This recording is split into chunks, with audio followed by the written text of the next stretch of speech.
নমস্কার সবাইকে, আমি মৌন। আপনারা শুনছেন আমৃত্য ভালোবাসি তোকে। লিখেছেন সালমা চৌধুরী। পর্ব 14।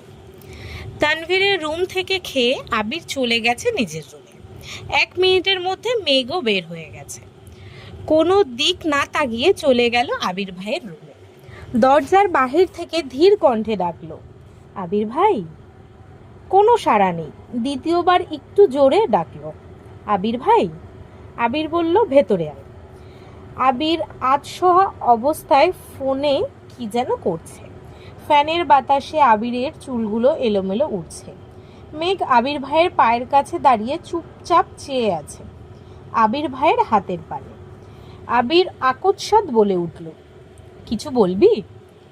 মেঘ কণ্ঠ খাদে নামিয়ে কাপা কাপা গলায় বলল, সরি আবির ভাই, এতটা লেগে যাবে বুঝতে পারিনি। আবির স্বাভাবিক কণ্ঠেই উত্তর দিল, আমি কি কিছু বলেছি তোকে? মেঘ পুনরায় বলে উঠল, বেশি ব্যথা লাগছে? মলম লাগিয়েছেন? আবির গম্ভীর কণ্ঠে উত্তর দিল, না, কিছু লাগাতে হবে না। মেঘ তীক্ষ্ণ দৃষ্টিতে চেয়ে শক্ত কণ্ঠে বলে উঠল, লাগাতে হবেই। মেঘের শক্ত কণ্ঠের কথা শুনে আবির মোবাইল থেকে চোখ সরিয়ে অষ্টাদশীর পানে তাকাল। মেঘের চোখে মুখে অধিকারবোধ স্পষ্ট প্রতীয়মান হচ্ছে। আবির নিরুদ্বেগ কণ্ঠে বলল, তাহলে তুই লাগিয়ে দে। এতক্ষণ শক্ত থাকলেও এই কথা শোনার পর মেঘ আর শক্ত থাকতে পারল না। বুকের ভেতর অনুভূতিরা ঢোল বাজিয়ে নৃত্য করছে। হাত পায়ের কম্পন তীব্র হতে শুরু করেছে। আবির ভাইকে মলম লাগিয়ে দেবে, এটা ভাবতেই বারবার শিউরে উঠছে অষ্টাদশী। আবির পুনরায় শক্ত কণ্ঠে বলল, হয় নিজে লাগিয়ে দিয়ে যা, না হয় চুপচাপ ঘুমাতে যা, আমি লাগাতে পারবো না। আশেপাশে তাকাচ্ছে মেঘ। চোখ পড়ল ড্রেসিং টেবিলের উপর রাখা মলমের দিকে। মলমটা হাতে নিয়ে আবির ভাইয়ের কাছাকাছি বসল। হৃৎপিণ্ড ছুটছে এদিক সেদিক। আঙুল কাঁপছে অষ্টাদশীর। শীতল হস্তে আলতোভাবে মলম ছোঁয়ালো আবির ভাইয়ের হাতের সেই কাটা অংশে। হালকা কাঁপল আবির ভাইয়ের হাত। মেঘ পূর্ণ মনোযোগ দিয়ে মলম লাগিয়ে দিচ্ছে। আবির ভ্রু গুটিয়ে শান্ত কণ্ঠে বলল, ভাবিস না তোকে দিয়ে খাটাচ্ছি আমি। যে ভুল করবে শাস্তি তো তাকেই পেতে হবে। মেঘ মনে মনে ভাবছে, এরকম 1000টা শাস্তি পেতেও আমি রাজি। আবির অভিভূতের ন্যায় নিষ্পলক চেয়ে আছে মেঘের দিকে। আবির ভাইয়ের দৃষ্টি বুঝতে পেরে মেঘ চিবুক নামালো। কোনো দিকে না তাকিয়ে কোনো রকমে মলম লাগিয়ে চুপচাপ রুম থেকে বের হয়ে যাচ্ছে, যেন আর কিছুক্ষণ আবির ভাইয়ের কাছাকাছি থাকলে নিজেকে বাঁচাতে পারবে না। আবির একবার হাতের দিকে দেখল, তারপর অষ্টাদশীর যাওয়ার পানে তাকিয়ে মৃদু হাসল। সকাল বিকাল মেঘের নজর আবির ভাইয়ের হাতের দিকে। কেটে গেল কয়েকদিন। খান বাড়ির প্রতিটা মানুষ ব্যস্ত নিজের কাছে। ইকবাল খান সিলেট থেকে রাতে ফিরেছেন। সেই খুশিতে সবাই জড়ো হয়েছে ড্রয়িং রুমে, সাথে বাহারি খাবারের মেলা। সবাই আড্ডা আর খাওয়ায় ব্যস্ত থাকলেও বরাবরের মতোই আবির ব্যস্ত ছিল নিজের কাছে। সামনের মাসের 1 তারিখ নিজের অফিস শুরু হবে, তাই সব কিছু গোছাতে হচ্ছে। সাথে আবির ভাইয়ের বেস্ট ফ্রেন্ড রাকিব আর রাসেল তো আছেই। রাকিব আর আবির প্রাইমারি স্কুল থেকে বেস্ট ফ্রেন্ড। তারপর তাদের জীবনে আসে রাসেল। বর্তমানে তারা 3 জনের জীবন এক সুতোয় বাঁধা, তাই কোম্পানিও শুরু করছে একসাথে। এছাড়াও আরও 2 বন্ধু আছে আবিরের, মোবারক এবং নীলাম। এই 5 জন প্রতি শুক্রবার একসাথে আড্ডা দেয়, মাঝে মাঝে তানভীরও যুক্ত দেয় তাদের সাথে। তবে সব বন্ধুর মধ্যে একজন স্পেশাল ফ্রেন্ড থাকে যে সব কিছু জানে, সেটা হলো রাকিব। সবার মাঝে আবির নেই বলে ইকবাল খান কয়েকবার আবিরকে কল দিচ্ছেন, কিন্তু আবির কল রিসিভ করছে না। কিছুক্ষণের মধ্যেই বাসায় ঢুকলো আবির। পকেট থেকে ফোন বের করতে করতে বলল, সরি কাকামণি, বাইকে ছিলাম তাই রিসিভ করতে পারিনি।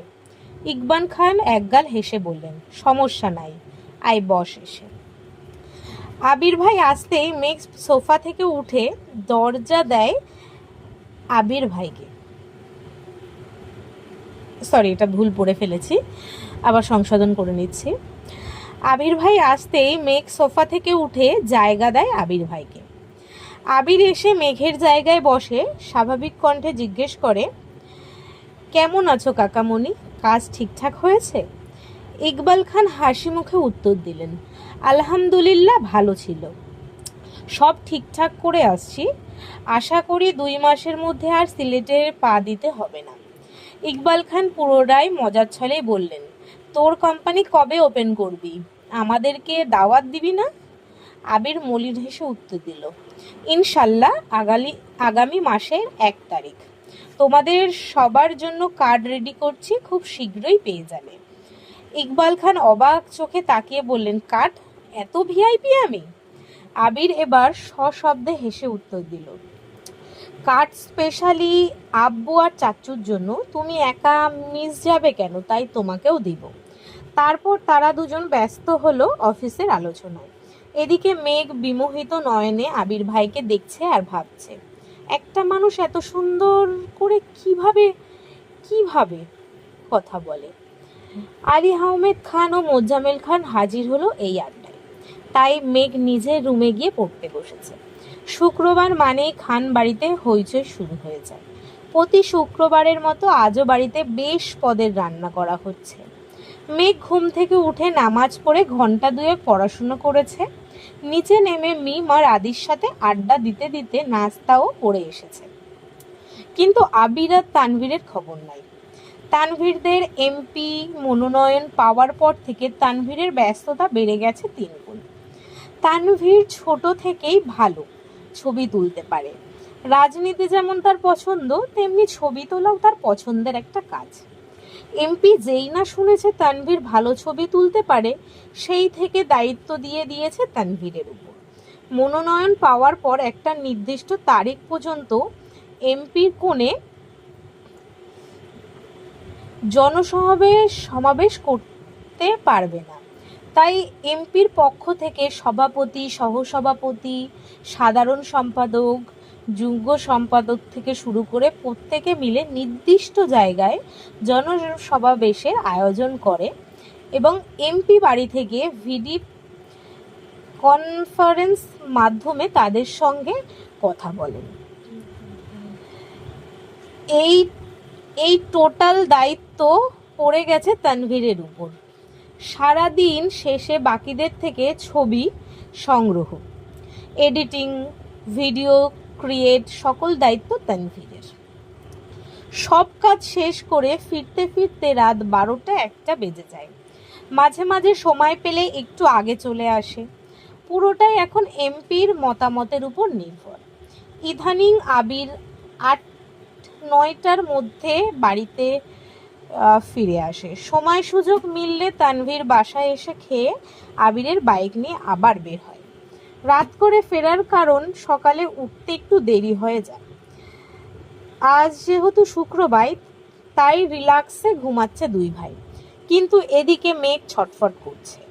10টার উপরে বেজে গেছে, এখনো আবির ভাই কেন উঠছে না তা ভেবেই কুল কিনারা পাচ্ছে না। আবির যে বৃহস্পতিবার রাতে ঘুমায় না তা তো অষ্টাদশী জানেই না। বৃহস্পতিবার রাত শুধু আবিরের শোকের রাত। ভোরবেলা নামাজ পড়ে ঘুমায়, ওঠে 12টার দিকে, তারপর গোসল করে নামাজে যায়। অষ্টাদশীর কোমল মনকে কোনোভাবেই মানাতে পারছে না, তাই এত কিছু না ভেবে ছুটে গেল আবির ভাইকে ডাকতে। শান্ত হস্তে দরজা ধাক্কা দিল। সহসা খুলে গেল দরজা। জানালার পর্দা টানা, রুমে আলোর পরিমাণ সীমিত। ফ্যানের বাতাসে পর্দা উঠছে এদিক সেদিক। মেঘ প্রথমেই বিছানার দিকে তাকায়। বারবার পর্দা সরে যাওয়ায় বাহির থেকে আসা সূর্যের আলো চোখে মুখে পড়ছে আবিরের।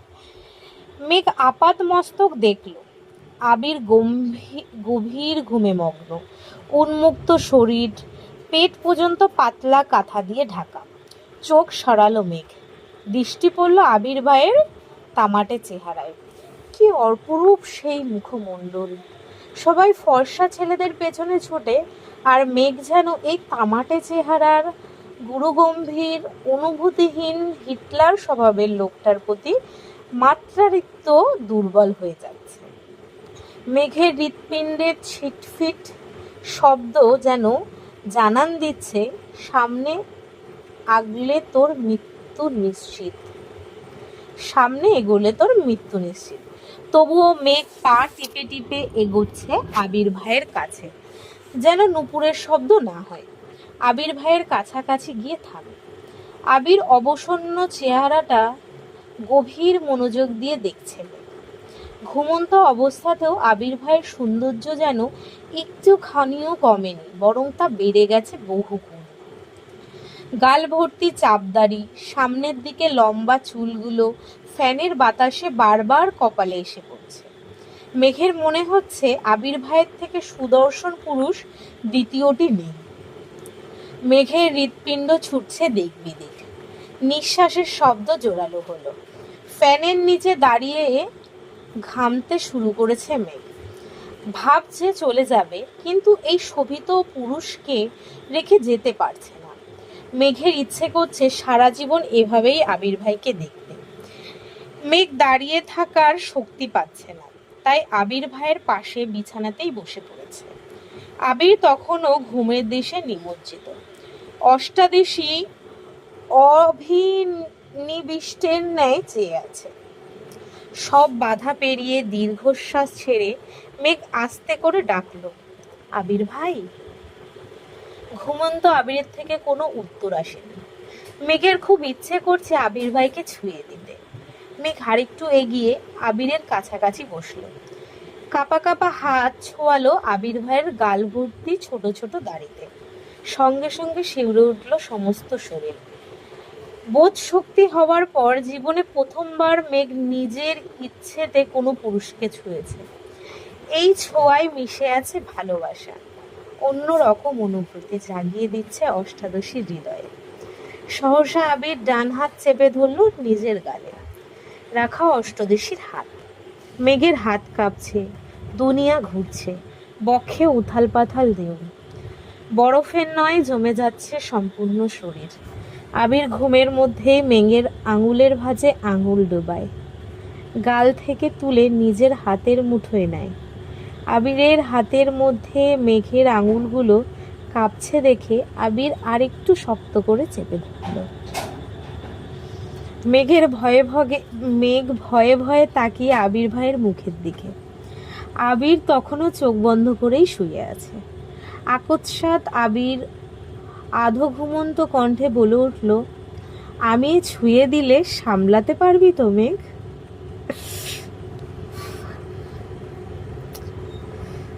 আরেকবার বলছি। আকস্মাৎ আবির অর্ধ ঘুমন্ত কণ্ঠে বলে উঠল, আমি ছুঁয়ে দিলে সামলাতে পারবি তো মেঘ? মেঘ দুর্বোধ্য দৃষ্টিতে চেয়ে আছে আবির ভাইয়ের মুখ বিরলের, আর ভাবছে এখনো আধো ঘুমে আছে মানুষটা। কিভাবে বুঝলো আমি এটা? আবির এক হাতে কাঁথাটা পেট থেকে টেনে বুকে তুলল, আর এক হাতে তখনও মেঘের হাত চেপে ধরে আছে। আবির পুনরায় কণ্ঠ ভারী করে বলল, এভাবে হুটহাট আমার রুমে আসবি না, যাতা হয়ে যাবে, তখন আমায় কিছু বলতে পারবি না। সঙ্গে সঙ্গে শক্ত করে জাপটে ধরা হাতটাও ছেড়ে দেয়। মেঘ নির্বোধের মতো চেয়ে আছে আবির ভাইয়ের দিকে। আবির ভাইয়ের কথাটা বোঝার চেষ্টা করছে, কিন্তু মোটা মাথায় কিছুই ঢুকছে না। রুমে আসলে কি এমন হবে? আবির পুনরায় বলল, এভাবে চেয়ে থাকিস না, আমার শরম করে। মেঘ সহসা চোখ গোল গোল করে তাকায়, কিন্তু আবির ভাইয়ের অভিব্যক্তি বোঝার ক্ষমতা তার এখনো হয়নি। মেঘ চুপচাপ রুম থেকে বের হয়ে গেছে। ঘণ্টাখানেক পর আবির উঠে শাওয়ার নিয়ে কালো পাঞ্জাবি সাথে সাদা প্যান্ট পরে নামাজের উদ্দেশ্যে নামছে। ইকবাল খানও রেডি হয়ে বেরিয়েছেন রুম থেকে। ইকবাল খান আবিরকে দেখে ডাকলো, কি রে, নামাজে যাচ্ছিস? আবির ঘাড় ঘুরিয়ে তাকিয়ে উত্তর দিল, হ্যাঁ, তুমি যাবে? হ্যাঁ যাবো তো, আদি আসছে, ওকে নিয়ে যাই, দাঁড়া একটু, ইকবাল খান বললেন। মেঘ সিঁড়ি দিয়ে নামতে গিয়ে আবির ভাইকে দেখে ঠায় দাঁড়িয়ে পড়ে। সকালের ঘটনা মনে পড়ে যায় মেঘের। কালো পাঞ্জাবিতে মারাত্মক সুন্দর লাগছে আবির ভাইকে। নিজেকে নিজে সান্ত্বনা দিল, কিছু সুন্দর জিনিস দূর থেকেই দেখায় শ্রেয়, কাছে গেলে ঝলসে যাবে। এক পা করে পিছন দিকে উঠছে। আবিরের দৃষ্টি পড়ে সিঁড়িতে থাকা অষ্টাদশীর দিকে। মেঘের কাণ্ডে আবির কপাল কুঁচকালো, তীক্ষ্ণ দৃষ্টিতে চেয়ে বোঝার চেষ্টা করলো। আবির ভাইয়ের তাকানো দেখে মেঘ সহসা ছুটে রুমে চলে যায়। আবির, আদি আর ইকবাল খানও নামাজের জন্য চলে গেছেন। তানভীরও রেডি হয়ে দ্রুত বেরিয়ে যায়। এই সুযোগে মেঘ খেতে আসে। 3টায় মেঘের পরীক্ষা আছে টিউশনে, তাই রেডি হয়ে একবারে বের হয়েছে রুম থেকে। পার্কিংয়ে গাড়ি আছে, কিন্তু ড্রাইভার আঙ্কেল নেই দেখে ফোন বের করলো কল দেওয়ার জন্য। তখনই আবির আঙুলে চাবি ঘোরাতে ঘোরাতে বের হলো। মেঘ ঘাড় ঘুরিয়ে তাকিয়ে আছে আবির ভাইয়ের দিকে। আবির বাইকের দিকে যেতে যেতে বলল, আঙ্কেল ছুটিতে আছে, কল দিয়ে লাভ নাই। মেঘ নিস্তব্ধ হয়ে দাঁড়িয়ে আছে। কি করবে বুঝতে পারছে না। রিক্সা দিয়ে চলে যাবে নাকি আবির ভাই নিয়ে যাবে, কিছুই বুঝতে পারছে না। আবির বাইক টেনে মেঘের সামনে এসে থামলো, ছোট করে বলল, ওঠ। মেঘ লাজুক হেসে বাইকে উঠল। আজ আর থেকে দ্বিতীয়বার বলতে হলো না। বাইকে বসেই আবির ভাইয়ের কাঁধে হাত রাখলো। বাইক থামলো টিউশনের সামনে। মেঘ নেমেই ভেতরে ঢুকে গেল।